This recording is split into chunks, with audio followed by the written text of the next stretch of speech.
Dentro de pouco vamos ter aqui no Portugal Digital Summit, que está a acontecer em direto no antigo Museu dos Coches em Lisboa, a Secretária de Estado da Justiça, Anabela Pedroso, que nos vai tentar explicar como é que a vida dos cidadãos está a ficar mais agilizada graças às tecnologias. Coisa importante, recordo que hoje é dias de compras na internet, ou seja, durante 24 horas, quase 300 lojas fazem desconto, até às 23h59. A lista de lojas com descontos está no site da ACEP e é muito fácil de encontrar porque está tudo dividido por categorias. Agora, é a área das finanças que invade o Portugal Digital Summit. De que forma os pagamentos e as transações se têm tornado digitais e o que é que existe na legislação nesta área? O Banco de Portugal, CIBS e Revolut estão representados. Para entender a legislação que existe neste setor, temos a Sociedade de Advogados PLMJ. A moderar este debate temos Alexandra Machado, que é jornalista do Jornal de Negócios. Boa tarde.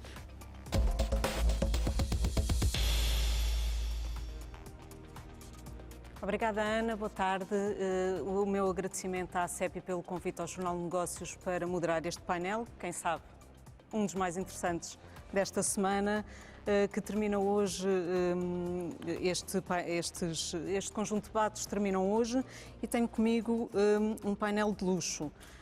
Começo por apresentar Teresa Carvalho, diretora de Sistemas de Pagamento do Banco de Portugal, Ricardo Chaves, Chief Commercial Officer da CIBS, à minha esquerda, Ricardo Macieira, Country Manager da Revolut, e Bruno Ferreira, Managing Partner e sócio na área de bancário e financeiro da PLMJ.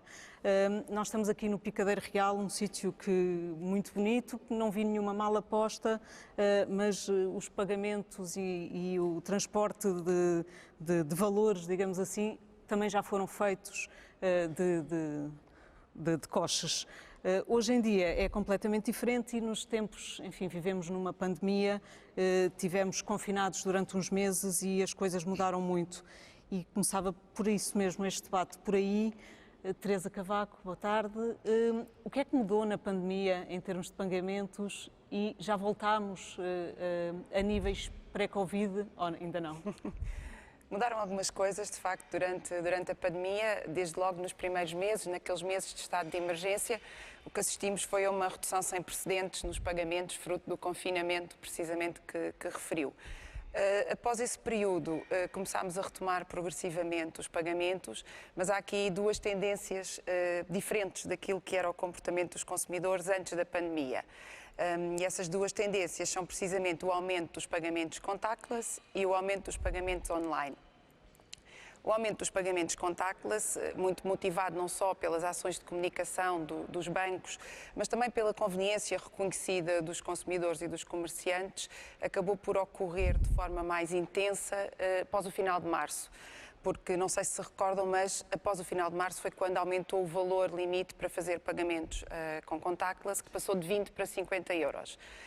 De facto, a pandemia trouxe, e infelizmente foi a pandemia que trouxe essa maior utilização dos pagamentos contactless, e só para termos uma noção de comparação, há um ano atrás os pagamentos contactless representavam cerca de 7% do total de pagamentos com cartões e hoje em dia representam 30%. Já comparamos melhor com os restantes Estados-membros, que nós estávamos muito abaixo no nível de utilização contactless, não era? Depende dos Estados-membros com quem compararmos, mas se, por exemplo, tomarmos como comparação a Espanha e a Polónia, que são talvez dos dois países mais avançados na Europa, ainda estamos um bocadinho aquém das percentagens desses países. E depois do confinamento, essas, nomeadamente o contactless e as compras online, mantiveram-se? Já dá para ter algum... Sim. Nos últimos meses vemos que o contactless continua progressivamente a aumentar o seu peso. As compras online, diria que não é tão evidente esse fenómeno, ou seja, houve realmente um pico durante o período de confinamento. Acho que os próximos meses vão ser decisivos para perceber, mas aquilo que parece é que com o fim do confinamento as pessoas voltaram a preferir ir à rua comprar. Mas os próximos meses, acho que no caso das compras online, vão nos dar mais informação. Há outras novidades que, entretanto, vamos falar, nomeadamente as transferências imediatas, mas eu passava aqui ao Ricardo Chaves, da CIBS, para perceber os desafios que foram, em primeiro lugar, este aumento de limite dos 20 para os 50 no contactless e a divulgação maior do contactless. Que desafios é que representou isso para a CIBS e este também aumento das compras? Desde logo, o primeiro grande desafio foi que nós confinámos, um pouco como todas as empresas de tecnologia, em cerca de uma semana e o desafio dessa semana foi, para além de pôr as pessoas em casa, foi habilitar as pessoas a poderem trabalhar para o sistema de pagamentos nacional de casa, quase todas, portanto estavam 90 e muitos %, e garantir que conseguíamos continuar a entregar o plano de entregas de desenvolvimentos que tínhamos em curso e designadamente ainda dar resposta, porque no nosso caso a pandemia trouxe um conjunto de pedidos adicionais urgentes. Portanto, não foi um momento de manutenção do trabalho que já estávamos calendarizado, digamos assim, foi um aumento. Esse foi um dos projetos que nós imediatamente tiveram que acelerar, assim, e que alinhar entre toda a gente os limites, aqui com a coordenação do Banco de Portugal, e garantir que conseguíamos fazer a implementação na rede.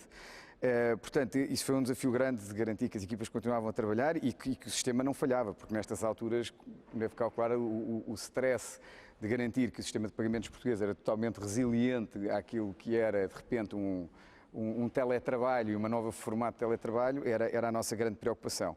Mas, se calhar, também permitem-me que tenha aqui alguns dados interessantes. Nós coincidiu que estávamos a lançar um serviço novo que é o Cibs Analytics, que basicamente é um serviço que está disponível para fazer análise dos vários tipos de pagamentos, dos vários canais de pagamento, que também permite fazer comparações interessantes do que é que se passa na economia nacional.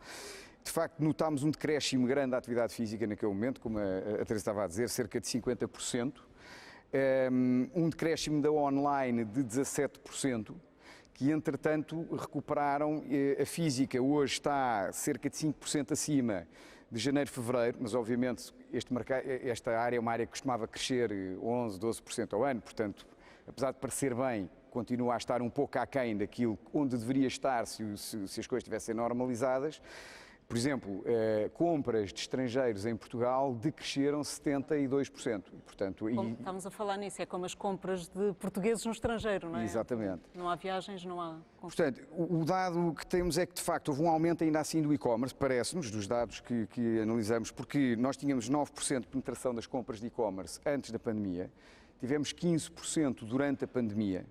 E neste momento estamos a nível mensal, porque é a única forma aqui de ainda tentar capturar qual é o efeito perene que ficou, estamos na ordem dos 12%. Portanto, diria que aparentemente a pandemia acelerou um pouco e, sobretudo, no e-commerce nacional, que isso aqui é também aqui uma tendência que nós...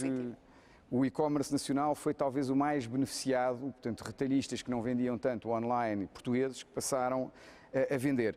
No que toca aos novos comportamentos de pagamento que a pandemia trouxe, portanto, vimos aqui duas tendências. Uma foi, de facto, o contactless, em que o aumento do valor também foi determinante, e porque permite, na maioria dos casos, não contactar com o terminal. Também assistimos a uma tendência interessante de as compras por MBWay contactless, e o MBWay, no fundo, é neste momento até uma forma contactless que cobre 100% do país, no sentido em que eu nunca preciso tocar no terminal, nunca, em caso algum, independentemente do valor da compra, e tem aceitação em praticamente 100% dos terminais de pagamento em Portugal, que duplicou o número de compras físicas para 1,8 milhões de compras mensais já. E é uma tendência que acham que vai continuar, que se vai manter? Ou isto depois quando nós... Eu penso que sim, porque acho que o contactless, primeiro, é muito prático, não é? Portanto, estas pessoas são sensíveis àquilo que lhes aumenta a conveniência do pagamento. Portanto, isso é o grande teste do algodão, como costumamos chamar, se é mais prático ou não. E depois, porque o contactless inicia uma lógica de não contacto físico que penso que também ajuda muito a que o próprio telemóvel vá se afirmando, porque na realidade o salto do pagamento de cartão na ranhura, digamos assim, do terminal de pagamento com contacto para o telemóvel é menor se entretanto a pessoa se habituar a fazer contactless com o cartão. E, portanto, também é um salto para o telemóvel. Muito bem. Ricardo, também aqui pedia a sua leitura destes tempos estranhos. Sim, sim. Sim, também sentimos as mesmas dinâmicas que já foram referidas anteriormente. Interessante que para nós nascemos no digital, portanto, mesmo em termos de infraestrutura da Revolut, ainda estamos 100% a trabalhar remoto, e que para nós não foi uma grande mudança, nós já tínhamos dentro das nossas equipas 1 a 2 dias que podíamos trabalhar a partir de casa, portanto, basicamente fiquem em casa, não se preocupem, vamos continuar as usual. Em termos das dinâmicas, sim, o contactless aumentou bastante. Nós vemos também, porque nós na altura éramos uma das poucas entidades que tinham o Apple Pay, também vimos um crescimento dentro da utilização do Apple Pay. Depois também temos que perceber aqui as dinâmicas dentro do que são os comerciantes. Restaurantes, como deve imaginar, tudo que exigia uma interação, que neste momento vemos que já está um pouco mais contida, sofreram. Mas, por outro lado, também vimos outras dinâmicas, especialmente nos nossos tipos de utilizadores, desde online gaming, supermercados, houve aqui outras dinâmicas que depois acabaram por compensar. E o interessante é que, como a Revolut não é apenas uma forma de pagamento, nós somos quase uma super app financeira, vimos também outras tendências super interessantes a surgirem. Por exemplo, dentro do que foi a pandemia, nós vimos que, por exemplo, em termos de cryptocurrencies, utilizadores nossos a comprar cryptocurrencies em Portugal cresceu 5 vezes dentro do período de Covid. Pessoas a comprar ações cresceu 3 vezes. Portanto, o que há aqui agora também é uma diferente paradigma sobre como as pessoas estão a fazer a gestão das suas próprias finanças.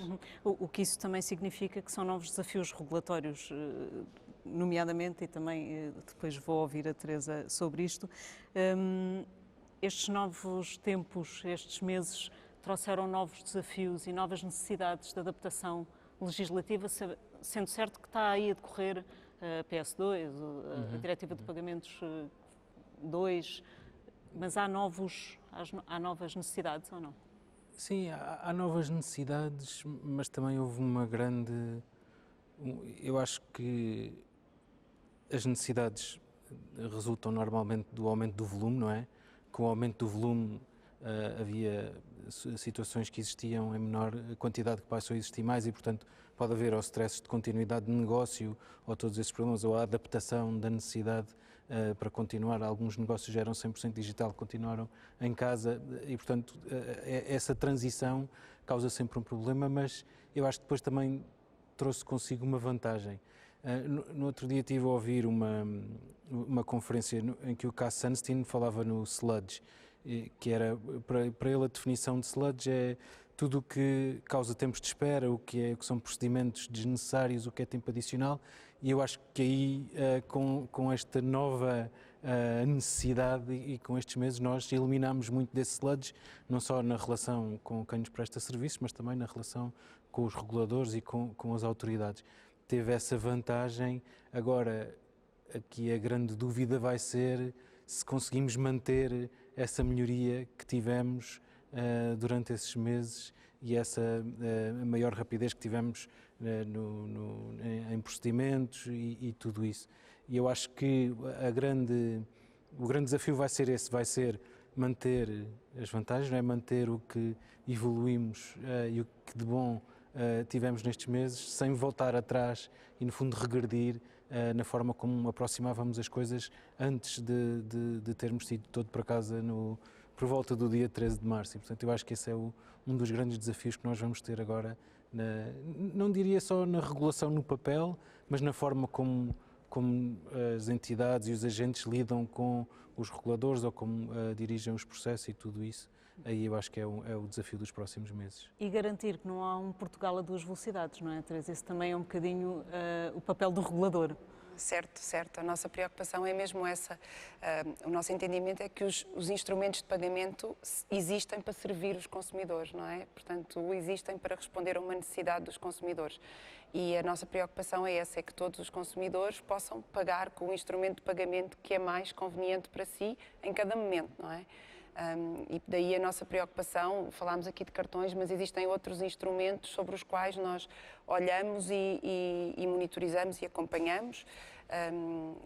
As transferências imediatas, que há bocadinho já referiu, mas também os débitos diretos, que são particularmente convenientes nestes períodos de pagamento em que temos que fazer pagamentos remotos. O próprio numerário, que apesar de tudo, e não obstante estar a diminuir, acaba sempre por ser um meio que se calhar garante maior inclusão social e não nos podemos esquecer disso também. mesmo nos momentos em que há mais digitalização. Portanto, a nossa preocupação é que, digamos, que essa multiplicidade de instrumentos funcione bem e responda às necessidades dos consumidores. Vamos então às transferências imediatas. Eu gostava de primeiro de pedir um balanço, enfim, do que se puder das transferências imediatas nacionais e agora em outubro foi possibilitado também as transferências imediatas pan-europeias. Não sei se já há algum balanço, imagino que seja muito cedo ainda para o fazer, mas como é que está a correr este processo e as pessoas aderem? Este tem sido um processo progressivo, portanto, como disse, em setembro de 2018 passaram a estar disponíveis as transferências imediatas nacionais.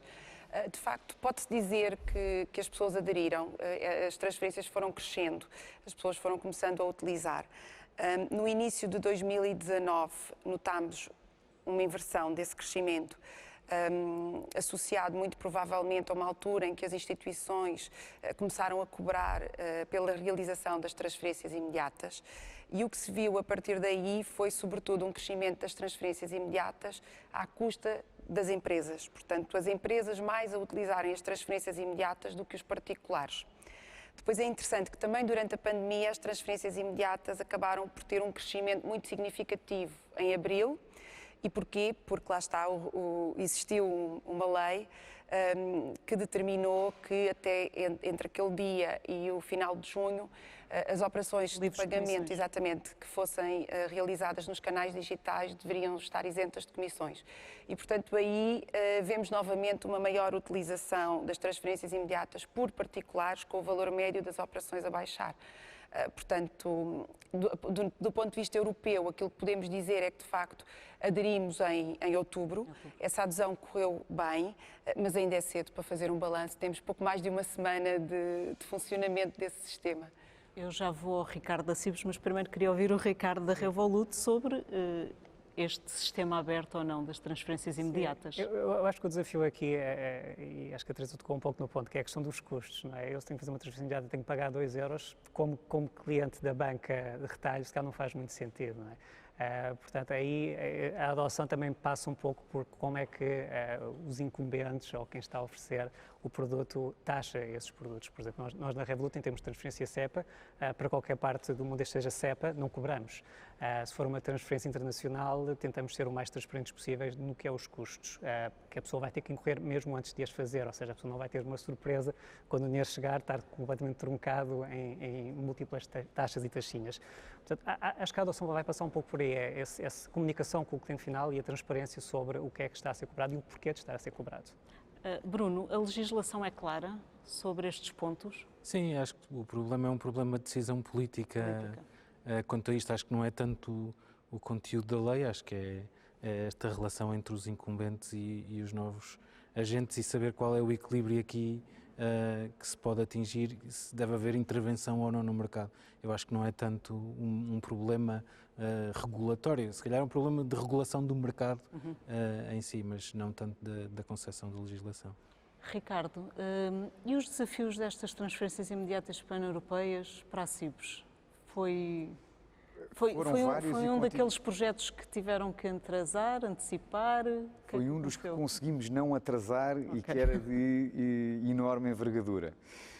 E só também para clarificar, a Cibos, no que toca às transferências imediatas e no que quer que tenha a ver com o desenvolvimento da infraestrutura subjacente aos pagamentos, é um fornecedor tecnológico do sistema e depois cada banco tem a sua política comercial em torno depois de como é que vende cada serviço.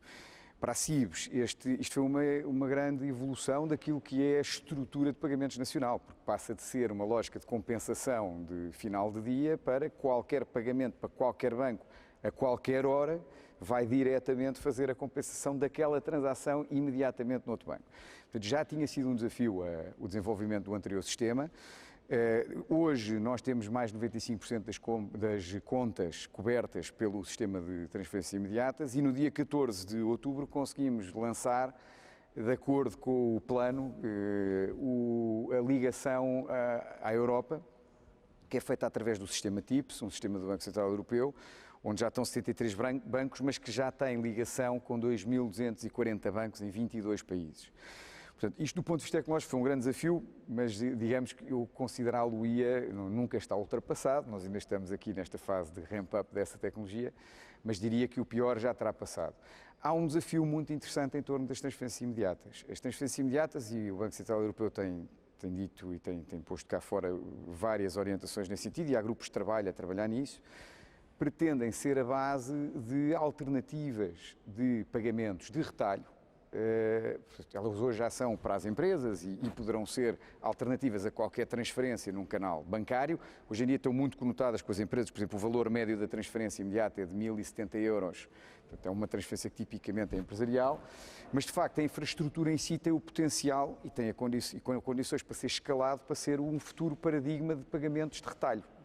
Obviamente que os pagamentos de retalho não requerem apenas e só a componente tecnológica. Têm por trás um conjunto de outras peças que é necessário que apareçam, e nessa medida tem aí uns desafios significativos, que é preciso que haja regras, é preciso que haja standardização da forma como se inicia um pagamento de transferências imediatas num retalhista, é preciso que haja regras de segurança e de reclamação dos consumidores caso um pagamento seja indevido, haja algum tipo de problema com o pagamento, e neste momento a nível europeu está a decorrer uma iniciativa com muitos participantes com o objetivo de criar um esquema de pagamento europeu, no fundo alternativo à Visa e Mastercard, e que esse daria sim o salto para a infraestrutura de transferências imediatas, tentando canalizar para lá aos poucos, ou de repente veremos o que é que sai, veremos também regulatoriamente qual será, digamos, a força com que o Banco Central Europeu empurrará para esse desidrato, mas aí até a Teresa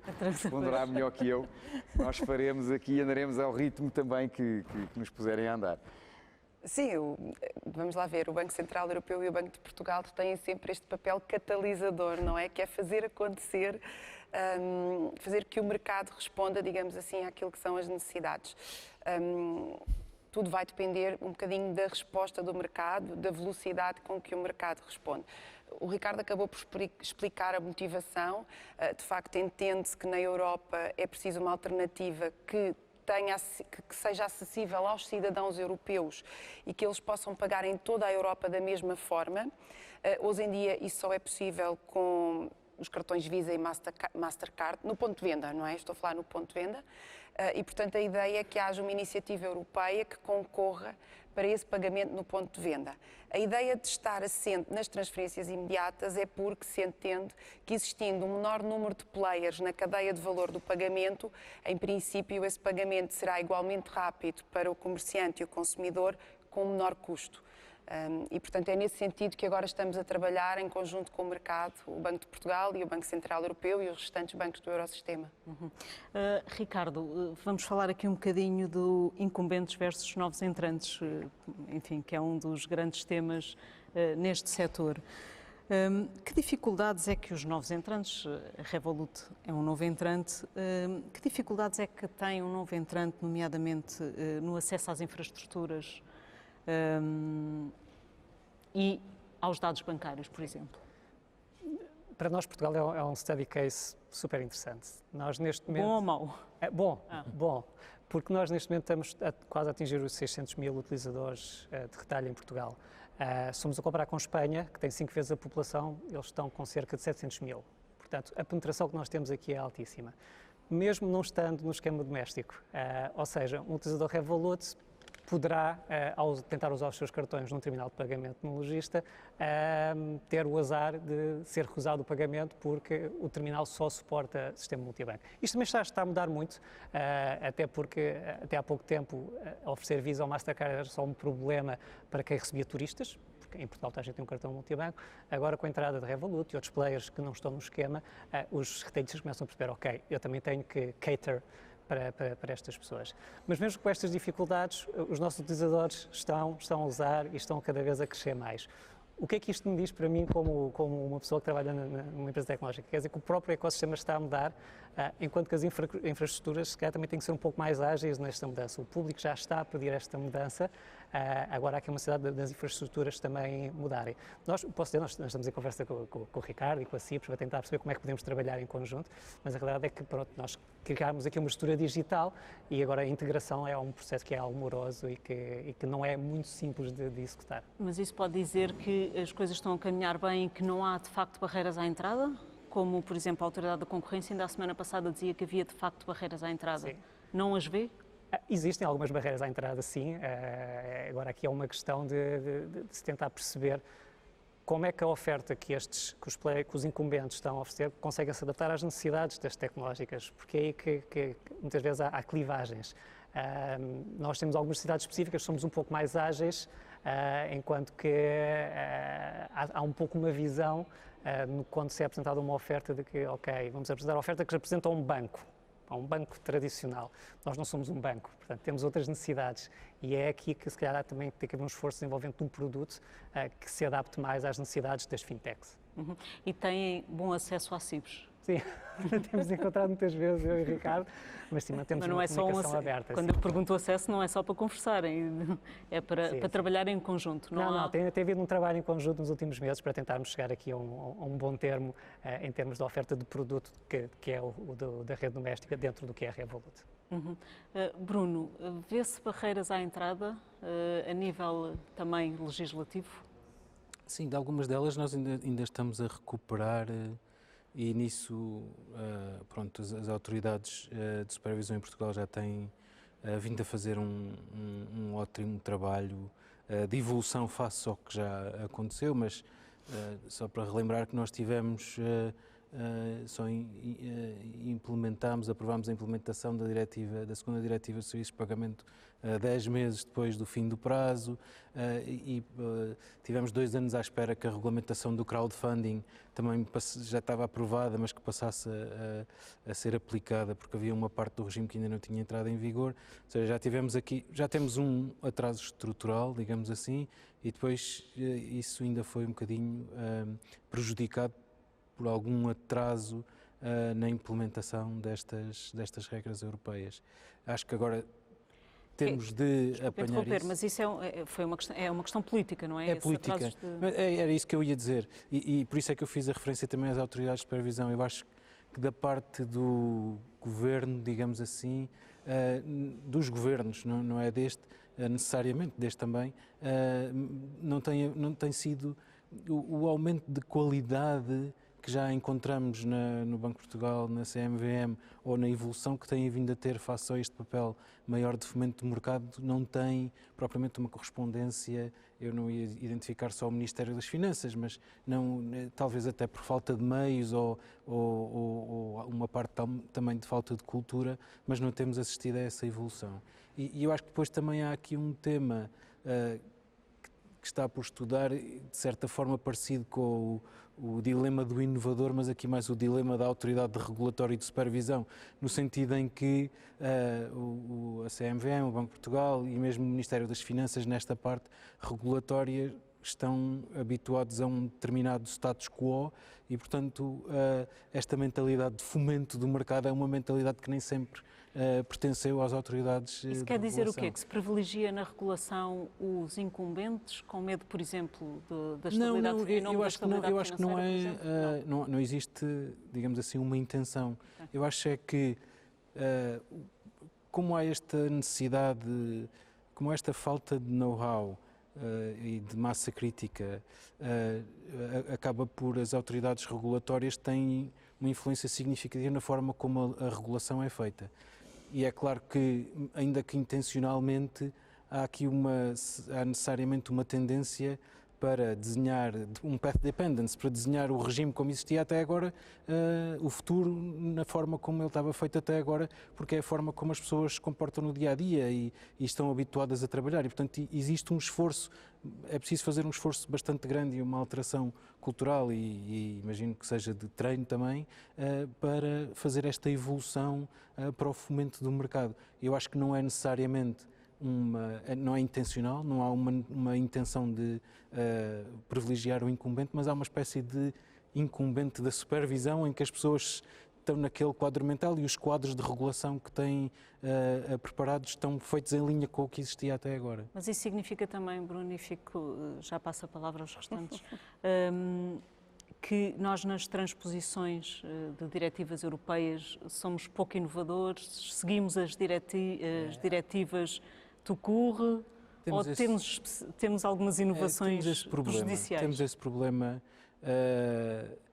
Algumas vezes a legislação europeia dá opções que depois, politicamente, em termos de política regulatória, não são seguidas, e isso podia dar um bocadinho mais margem de manobra, e outras vezes há uma espécie de, sim, cópia daquilo que é a solução que está na regulamentação europeia, que é muitas vezes por falta de meios, outras vezes por falta de tempo transposta um bocadinho de forma acrítica para a regulamentação nacional. Portanto, fazia falta essa inovação até para a adaptação aos quadros locais e à dimensão do mercado. Por exemplo, há um tema que está muito presente sempre e que nós temos consciência disso, que é a questão da proporcionalidade, não é? A dimensão dos nossos agentes face aos agentes alemães, por exemplo, e, portanto, a legislação europeia foi feita de uma certa forma para tentar ser transversal e abranger tudo isto.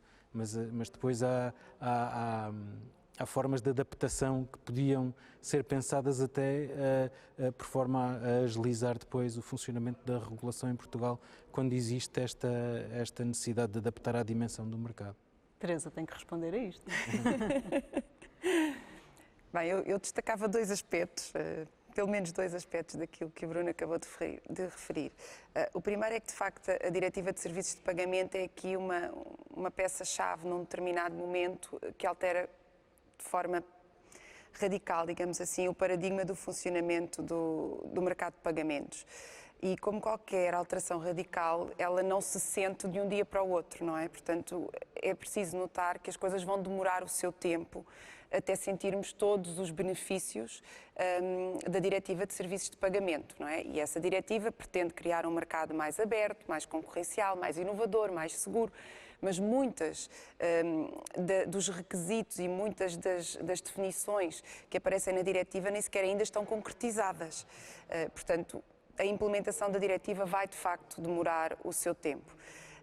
Depois, o segundo aspecto é falar em causa própria. E falar em causa própria para dizer o quê? Para dizer que, de facto, eu acho que com esta transposição, o Banco de Portugal também fez essa transformação de mentalidades e de cultura, e houve aqui da nossa parte um conjunto de iniciativas que eu acho que mostram isso. Há uma grande preocupação da parte do supervisor, que é quem desenvolve as mesmas atividades, que tem os mesmos riscos, tem que estar sujeito aos mesmos requisitos.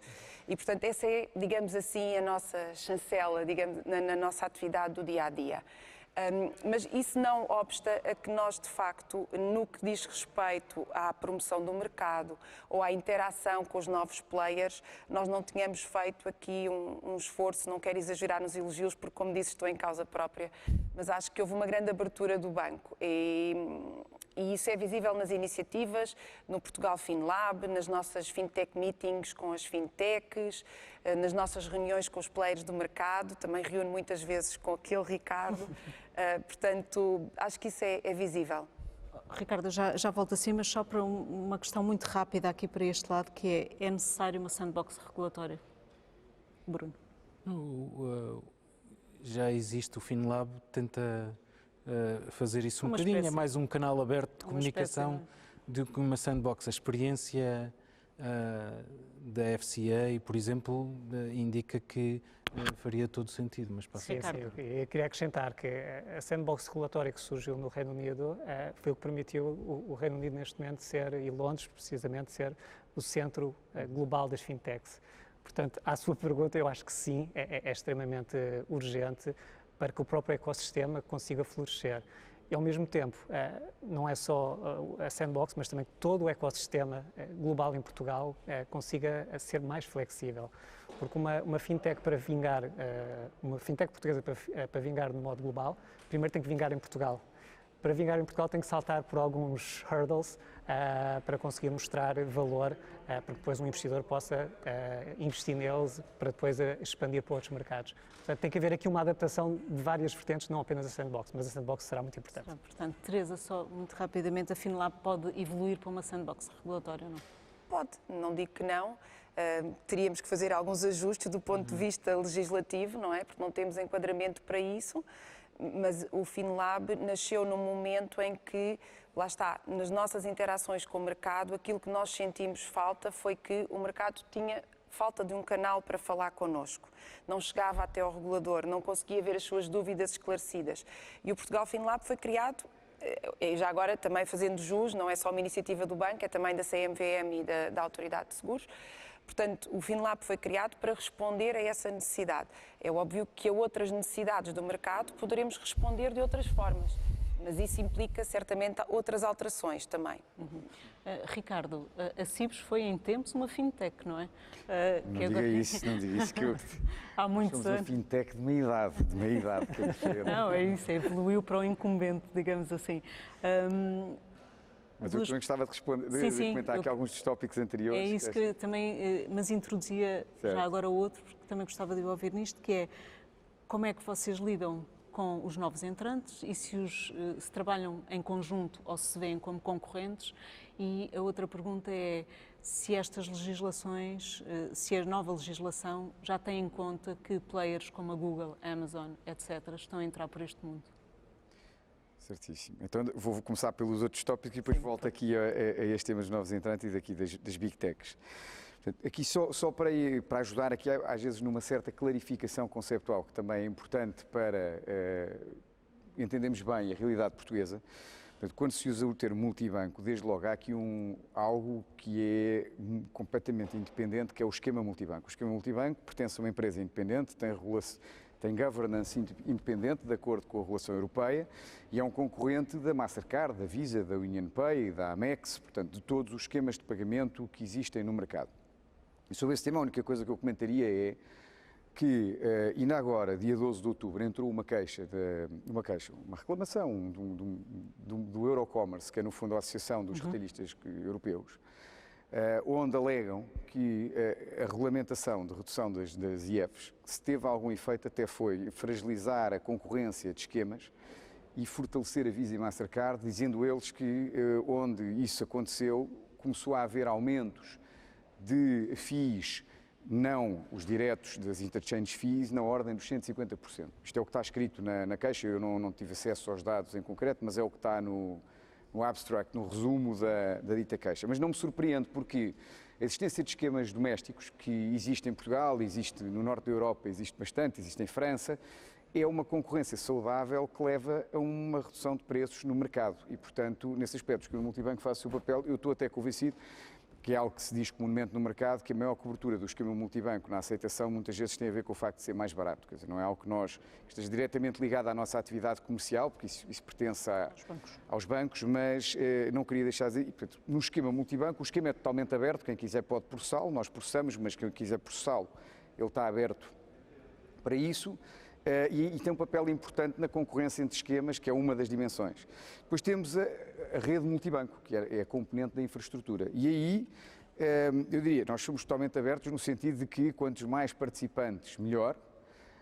Segundo, temos um histórico muito interessante em Portugal, porque no norte da Europa também há alguns casos parecidos com a CIBS e tipicamente redundam sempre numa enorme vantagem para o consumidor, que é haver um conjunto de casos de uso que são desenvolvidos em conjunto, porque repare, nós somos um fornecedor tecnológico para muitos bancos. Portanto, aquilo depois, qual é a vantagem? Há soluções, pagamento de serviços, as 55 operações não bancárias que estão nas caixas multibanco, que leva a que a nossa rede multibanco seja única em termos de multifuncionalidades que lá estão disponibilizadas. A via verde dos pagamentos de portagens, portanto, há toda uma vantagem também para o consumidor de haver uma infraestrutura que depois disponibiliza o MBWay. O MBWay, apesar de ter uma app própria, depois tem um conjunto de funcionalidades que são disponibilizadas pelos bancos nos seus canais. Qualquer banco que queira disponibiliza diretamente no canal bancário. Há vantagens de uniformização. Eu, aqui há uns dias, estava a ver o Caixa Geral de Depósitos a comemorar, e muito bem, atingiram 1 milhão de utilizadores na sua nova app. Mas o MBWay está perto de atingir os 3 milhões, ou seja, esta disponibilização de soluções integradas tem de tal maneira valor que o MBWay será talvez um dos exemplos de catalisador também, como outros que falaram aqui há pouco, de digitalização do consumidor português. E, portanto, há vantagens em existir uma rede. Obviamente, nós somos uma fintech de meia-idade, significando isso, não nascemos do nada e, portanto, quando é necessário fazer ligações, nós estamos sempre muito atentos e vamos falando com todos os novos entrantes, porque temos o maior interesse em trabalhar com toda a gente que quer trabalhar em Portugal e portanto, faz parte do nosso instinto colaboracionista e comercialmente cooperante. Agora, em termos de abertura, eu até usava o exemplo da Revolut. Eu acho que a Revolut é um excelente exemplo de duas coisas. Primeiro, que acho que prova que há concorrência no mercado em Portugal, pelo visto há mais que em Espanha, porque conseguiram cá o mesmo número de utilizadores que em Espanha e, portanto, isso acho que é salutar. E depois, outra coisa muito importante, que é esta abertura do mercado que se tem vindo a fazer, e estamos todos muito comprometidos com isso, o Banco Central, nós no Open Banking e tudo mais, deixou escondida uma coisa, uma realidade muito importante, que é o negócio financeiro é um negócio caro no sentido do capital que é necessário investir. Porquê? Porque não é por dar cá aquela palha que um consumidor vai instituir uma relação financeira com quem quer que seja. E nesse aspecto a Revolut também é um bom exemplo, porque entrou no mercado com marca, com visibilidade, isso é muito importante, porque a abertura só não gera players financeiros fortes. E eu acho que durante muito tempo o mercado, não só português, o mercado europeu, convenceu-se daquilo que me parecia ser uma fantasia, acho que o mercado está a provar que era, que a abertura em si mesma, tecnológica, regulatória, iria resolver o problema de se poder fazer negócios financeiros sem capital, o que não é verdade. Porque são negócios que implicam risco, que implicam confiança do consumidor e o que continua a ser mais caro no estar neste tipo de mercados é a aquisição dos clientes no que tem a ver com marca, no que tem a ver com tecnologia, inovação. E pronto, portanto, no final do dia, essa abertura do mercado, a nós trouxe uma coisa muito interessante. Nós, nos últimos 5 anos, lançámos 55 novos serviços.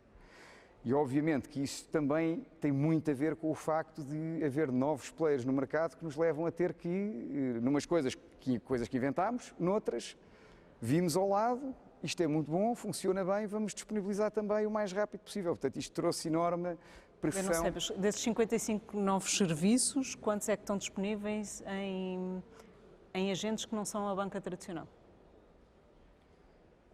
Estão disponíveis para todos os participantes da rede, vamos lá ver. Agora, assim, essa pergunta assim de repente não lhe consigo fazer a conta, mas nós temos instituições que não bancárias a trabalhar connosco, desde, sei lá, a Galp, com os cartões Galp Frota, cartões Refeição.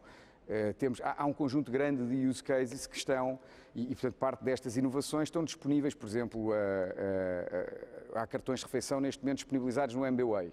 É um exemplo e que não são bancos. Muito bem. Google e Amazon. Esse é um tema importantíssimo, portanto é um tema que nos preocupa e acho que esse é um tema possivelmente completamente unânime entre os participantes que estão aqui. Porque, vamos lá ver, eu gosto sempre de dar este exemplo. A Apple tem o NFC, que é no fundo a tecnologia de pagamento contactless, bloqueada ao Apple Pay. Portanto, qualquer utilizador Apple, isto significa, o MBWay, a Revolut, qualquer wallet que esteja no mercado, qualquer banco que esteja a usar o MBWay, se tivesse acesso ao NFC como a Google disponibiliza, poderia fazer pagamentos contactless há muito tempo no contexto de um iPhone. E os pagamentos teriam uma experiência, eles costumam dizer, a Apple Pay é uma experiência fantástica. É tão boa como seria para qualquer wallet que tivesse acesso ao referido NFC.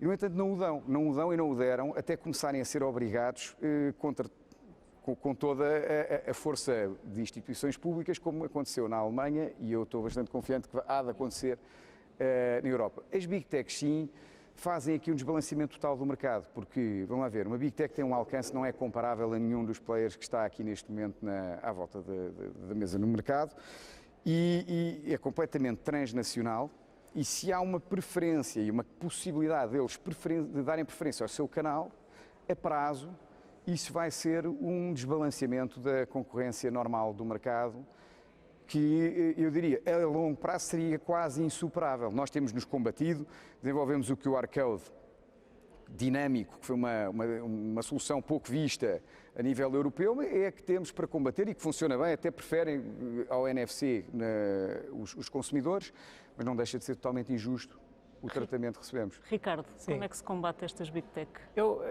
Nós temos como é que se juntam a elas? Nós temos uma visão muito clara sobre este ponto. E pegando nestes big players, a Amazon tem uma frase que é muito interessante, que é quase um mantra deles, que é competitors don't drive you out of business, customers do. E é esse o approach que nós temos na Revolut. Nós não estamos a olhar muito para o que a Apple está a fazer, vou ser muito sincero. Nós estamos a focar no que é que nós podemos oferecer como benefício ao nosso utilizador. E acho que aqui é que é a verdadeira diferença entre realmente ser um competidor com estas entidades. Também acaba sempre a haver algumas interligações, mas a verdade é que a Apple lançou um cartão, nunca mais se ouviu muito falar sobre ele, certo? Eu era utilizador da Apple Music, fartei-me, estou no Spotify. Não quer dizer que por eles terem um tamanho grande, que quando entram em um mercado vão conseguir obliterar esse mercado e não haver concorrência. Nós não temos esse approach. Nós concordamos. Eu estava a dar o exemplo do QR Code. O QR Code, onde o NFC existe, e o QR Code também, que é no ambiente Android, tende a ser preferido pelos utilizadores. Por exemplo, até estamos totalmente de acordo nisso, ou seja, há uma agenda de inovação e diferenciação que temos que não depende das Big Techs. Agora, não deixa de ser, nós se calhar sentimos mais isso porque, como fintech de meia-idade, ou incumbente, como nos chamaram, temos constantemente, e bem, um diálogo com os reguladores para garantir que toda a componente de abertura do sistema está integralmente cumprida. E não deixa de ser um desbalanceamento de tratamento, e é esse o ponto que nós, por sistema, temos que estar contra. Ou seja, não faz sentido haver umas regras para uns e depois outras regras para outros. Bruno, está balanceado em termos regulatórios e legislativos? Hoje também não é um bom dia para fazer essa pergunta, porque ontem acabei de ver o Social Dilemma com a minha filha. Exato. E combinámos que havia um limite diário de 10 minutos de TikTok. E portanto hoje não, mas brincadeiras à parte, temos de estar permanentemente a confirmar isso. Ou seja, eu acho que não dá para fazer uma conclusão transversal sobre toda a área de atuação. Aliás, o Big Tech vem demonstrar que é uma dimensão que nós não conseguimos tirar uma conclusão sobre aqui e ali ou em que sítio é que há essa limitação, mas eu acho que não há dúvida nenhuma que é algo que temos de monitorizar de forma permanente e nisso as autoridades de concorrência vão ser chave e eu acho que, por exemplo, pelo menos no que acontece na Europa, acho que temos isso assegurado de que vai haver uma análise por parte da Comissão Europeia nessa perspectiva. Esta queixa do e-commerce report que eu estava a falar menciona o segundo ponto, portanto fala no tema do aumento dos FIIs dos esquemas internacionais e o segundo ponto é a predominância das Big Tech que entendem que também está a encarecer o mercado de pagamentos, sobretudo no e-commerce. Teresa, há análise feita do Banco de Portugal sobre o impacto que as Big Tech poderão ter no ecossistema nacional ou não? Há, mas desde logo esta análise não pode ser feita à escala de Portugal, não é? Esta é uma análise que tem que ser feita à escala europeia. E nós, de facto, temos várias análises conjuntas feitas por todos os bancos centrais da Europa e da zona euro, com vários cenários de evolução possíveis, em que realmente, nos cenários, as Big Techs têm, de facto, grande preponderância e noutros cenários nem por isso. E, portanto, como o Bruno disse, nós estamos, de facto, a monitorizar e a tentar perceber que cenário vai de facto concretizar-se e que ações têm que ser tomadas nesse cenário. Mas as ações não têm que ser tomadas já ou estamos à espera de que aconteça algo? Neste momento eu acho que ainda não é material, digamos assim, um impacto das Big Techs na Europa. Do ponto de vista das preocupações dos supervisores, não é? Portanto, as nossas preocupações são a estabilidade financeira, o bom funcionamento dos sistemas de pagamentos, todos os aspectos de supervisão comportamental, de política monetária e, portanto, no âmbito dessas nossas diferentes missões, neste momento não existem razões ainda que se justifiquem uma atuação, porque não há riscos materiais que advenham do funcionamento das Big Techs na Europa. Nós estamos quase a terminar, estão-me aqui a dizer que estamos a queimar o tempo, mas eu ainda gostava de passar aqui rapidamente e gostava de ouvir o Ricardo nisto. O facto de nós, em Portugal, estarmos, por via legislativa, a retirar, a obrigar os bancos a tirarem comissões de determinados serviços, isso também pode penalizar os novos entrantes, como vocês, uma vez que as comissões bancárias eram o vosso grande, enfim, incentivo para promover os vossos produtos? Sim, não vemos isso assim. A nossa única preocupação com a regulação é cumpri-la. Portanto, nós não metemos um pouco à parte, confiamos que os reguladores e que as entidades oficiais têm a visão para tomar as decisões corretas, a nossa preocupação é só cumprir com elas. Eu acho que o importante aqui referir é, especialmente quando se está a legislar, é ter noção que one size doesn't fit all. A área das fintechs está a mudar muito, em constante mutação. Por isso é que uma das primeiras coisas que eu fiz quando entrei na Revolut foi sentar-me com a Teresa e também para lhe passar um pouco o feedback do que é que nós estamos a fazer, para que a regulação consiga acompanhar a tecnologia. E aí, muitas vezes, é que é esse gap entre a regulação e a inovação da tecnologia que as dificuldades surgem. Portanto, desde que haja a abertura de quem está a legislar, dos reguladores, para ouvir o que é que as fintechs estão a fazer, para realmente perceber sobre o que é que estão a legislar, não estamos muito preocupados com o que possa vir daí. Sendo que muitas dessas medidas não são regulatórias, são legislativas. Sim, exatamente. Mas desde que haja aqui uma transparência e um real compreensão do que é que está a ser feito, não temos grande preocupação. Bruno, uma pergunta muito rápida também para tentar perceber se há ainda muitos regulamentos e leis que privilegiam instrumentos de pagamentos em papel. Não, eu acho que isso não...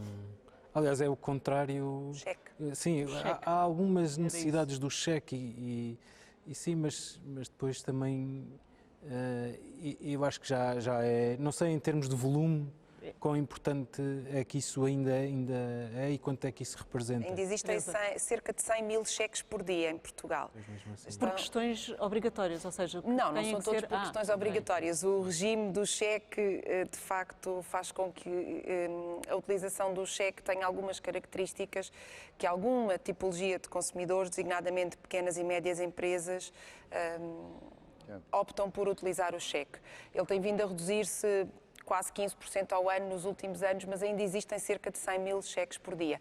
E ao que sei, a legislação que impõe cheque é sobretudo a legislação relativa a pagamentos ao Estado, por exemplo. Ainda por cima. Deve haver aí uma porcentagem de presentes dos avós aos netos. Pois é isso, não é uma questão, também pode ser uma questão cheque. geracional ou não? Certo. Pode ser uma questão geracional também. Sim, essa questão mas a maior do parte dos cheques são cheques de empresas. E eu acho que isso também diz alguma coisa acerca do nosso tecido empresarial, porque uma das referências que tínhamos feito há pouco era que as transferências imediatas eram sobretudo usadas pelas empresas. Eu acho que não é por razões de boa organização interna, é porque há um pagamento que já está atrasado e que é preciso fazer urgentemente porque o fornecedor já não fornece mais se não for pago naquele dia e este tema da utilização do cheque também é muito parecida. Uma última questão muito rápida, que isto daria outro painel, é nós neste momento de pagamentos digitais, com o fomento dos pagamentos digitais, estamos seguros nesses pagamentos, Ricardo? Estamos muito seguros, aliás, recebemos agora o relatório europeu com os dados de 2018 e Portugal tem 1/5 da fraude em pagamentos de cartões da média europeia, 1/5 da média, portanto eu acho que às vezes as pessoas não têm noção do seguro que é pagar em Portugal. E já agora também posso partilhar, nós temos a PayWatch, que é um serviço que faz a monitorização de fraude em Portugal, de componente física e remota, e integra todos os canais de pagamento, e temos vindo a fazer nos últimos 3 anos uma enorme transformação. Começou por uma evolução da plataforma tecnológica, permite fazer gestão de casos, colocar regras de contenção em real time, gestão de casos, gerir todo o processamento da CIBS. Atenção, estamos a falar de picos de 300 transações por segundo e nós não temos mais do que 100 milissegundos para dizer se a transação passa ou não, ou alertá-la. E temos depois uma equipa de cerca de 30, 40 pessoas que faz 24/7 de monitorização. Mas lançámos este ano, depois de um ano de trabalho intenso, os nossos modelos de machine learning, que têm tido um resultado impressionante. Simulam casos de fraude? O machine learning é uma forma diferente de modelizar e de fazer detecção de fraude, utilizando a inteligência artificial, que aumenta muito significativamente a precisão. Em que é que isto se traduziu logo? Nós, só quando temos uma certeza quase absoluta, é que bloqueamos as transações, porque senão estaríamos a tirar a nível de serviço. Quando não temos, mandamos alertas para os investigadores irem averiguar melhor a transação e a sequência de transações que podem iniciar-se ali. Nós conseguimos multiplicar o bloqueio automático por mais de 12 vezes aquilo que fazíamos antes ao introduzir inteligência artificial nos modelos de detecção. E nos alertas a mesma coisa, conseguimos melhorar a capacidade preditiva desses alertas que vão para as equipas em 40%. Bom, e nos primeiros 4, 5 meses de teste que entramos agora em produção aqui há 4, 5 meses, tivemos uma redução da fraude em card not present, ou seja, e-commerce, na ordem dos 35%. Portanto, já éramos um país seguro, não andamos distraídos, a fraude no digital tornou-se cada vez mais complexa. Começámos esta transformação há 3 anos. E ela está agora já neste momento em plena produção e a entregar resultados. Portanto, muito bem. Bastante confiante. E é com esta segurança que terminamos este painel. Muito obrigada a todos pela participação. Podem continuar a fazer, aparentemente, não é? Compras online neste dia de compras na internet. Obrigada a todos. Muito obrigada. Obrigado. Obrigada.